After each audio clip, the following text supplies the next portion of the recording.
Hey guys, I'm Game Advisor and welcome back to our Icarus update video. Today we'll be taking a look at the Icarus Week 24 update, which is small but also big in a way, so let's just kind of talk about that.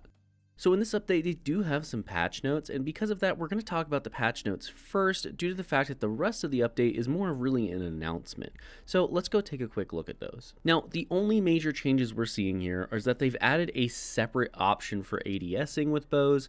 I'm not 100% sure exactly what this does and how it works, but hey, it's another option for you to have if you didn't like the way they aimed beforehand. Otherwise, it looks like we basically just have a bunch of bug fixes or typo fixes. There's really not a whole lot that they really did in this update. The real news here is actually going to be talking about the update they're planning to release next week, and that is the new Styx map. Now, if you didn't already know, we did make a video covering just our first opinions of the Styx map itself on the public beta. So do consider checking that video out if that's something you want to just have an idea as to what exactly it is. But otherwise, I'm just going to give my impressions based on the gameplay I've already played of it and based on what they're saying here. Now, the first thing we need to address with the news itself is that it says that next week they'll be updating this, and it's going to be on Friday the 27th apparently, just like all their other updates are on Fridays. But it's going to be adding the new map with 16 missions in it, and it will unleash several new creatures, which we've already seen in the actual beta if you've been playing the beta. And they also say here, as a thank you for our fans and players, we are giving the DLC pack away to our current Icarus players for free. I'm pretty sure this means they're going to charge for it, and I'm just going to be honest with you. I've played the Styx map, and it feels very, very similar to the base game. And if they're going to charge any more than like $5 for this, I feel like I'm kind of getting ripped off here. I understand this map takes a lot of work for them to put in to actually hand design it. I understand they have to remake all these creature models. I get that, but the base game, they're just now bringing up to par with the game itself.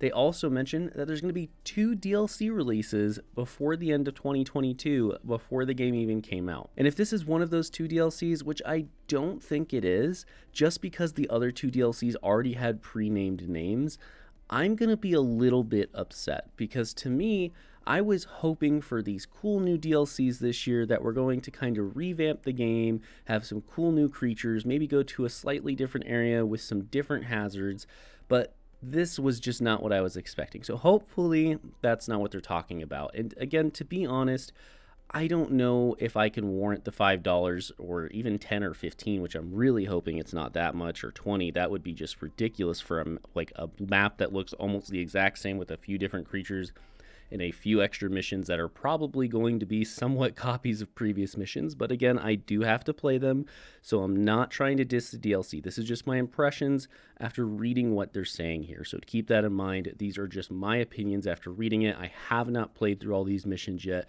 I have not experienced the full map yet. We'll just have to wait and see for that, which we'll do another coverage video on once the map is fully out. Now, if you didn't already know from watching the other video we made, there is going to be some new creatures, which are the Komodo dragon, the crocodile, the Kia, and the cave worms. You can see the images of them right here, or sure, we'll put some video footage of the ones we saw in game on the beta for you for the ones we did see. But the Komodo dragons really aren't that threatening. They do cause a pretty nasty debuff if they do bite you, but at the end of the day, they're not that threatening. They move very slow. It's not that big of a deal. The crocodile, on the other hand, is also kind of in the same boat unless it catches you in the water. It essentially acts as a very slow bear unless you're in the water with it, and in that case, it can be very deadly. It has about the same amount of HP. It just doesn't hit as hard as the bear, which I also find to be a little bit weird. But again, these things are subject to change, so we'll see what happens. And the Kia, I really couldn't give you an answer as to exactly what they are yet. To me, it's cool they're adding a bird to the game that we can actually hunt down and maybe use the resources or the feathers for something. I'm not really sure. Cook a new recipe. But to me, these creatures are pretty similar to what's already in the game. They don't really add much to the game itself. It doesn't change the gameplay. It's just, hey, more creatures that will slowly walk at you and attack you. Now, one of the creatures I am interested to see is the adolescent cave worms, and this is only because it says they can venture beyond their subterranean nests, so the caves. So I'm curious to see exactly what that's going to entail and see how it impacts the game itself. Another thing I'm concerned with is that these missions look like they're going to be unlocking recipes, And if this is a paid DLC and you want to play with your friend may have DLC items that could be arguably better, worse, or give some kind of an advantage. Again, we haven't played this, but that is something that I am concerned about, which we'll have to actually playtest. But again, at the end of the day, I don't think this should be a paid DLC. I don't think it warrants it. I don't think there's enough content. I'm sure they're going to add more to it. Sure, they're going to put more missions into it. But at this point, to ask players that are coming new into the game to spend more money on top of the game itself that was honestly very jank at launch is just a little inconsiderate to me. I know Icarus is a lot better now. I personally play a lot of Icarus, so I'm not trying to say it's a bad game by any means. I think the devs have fixed a lot of things to make it better, but I think there are things that should have just been a part of the base game in the first place. So I am definitely looking forward to see exactly what the Styx map has in store for us. It looks like there's going to be a lot of the same with just a few twists and turns along the way. I know they talk about the fact that there's going to be some missions where you have to like break through a wall or do something to create a shortcut to get to other parts of the map. And again, I think that's cool.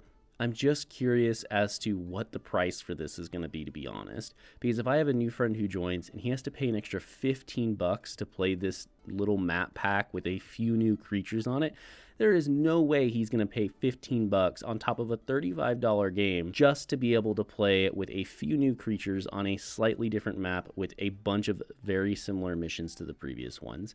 And I could be wrong on a lot of this, guys. We have not played through all of these missions. We have not seen the whole Styx map. We don't know what they're going to do with it in the future. But at this stage, I just don't know really what to say, to be honest, because I think this is not the direction I was hoping a DLC would be in.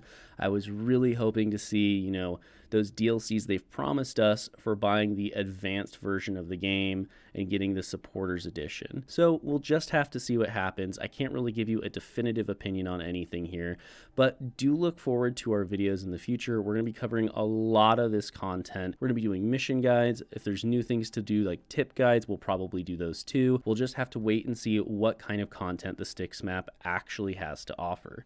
With that being said, I am Game Advisor. Thank you guys so much for watching this video. Make sure to subscribe for more Icarus update videos and other survival game content, and like if you guys want to see more as well. Thank you again, and I'll see you next time.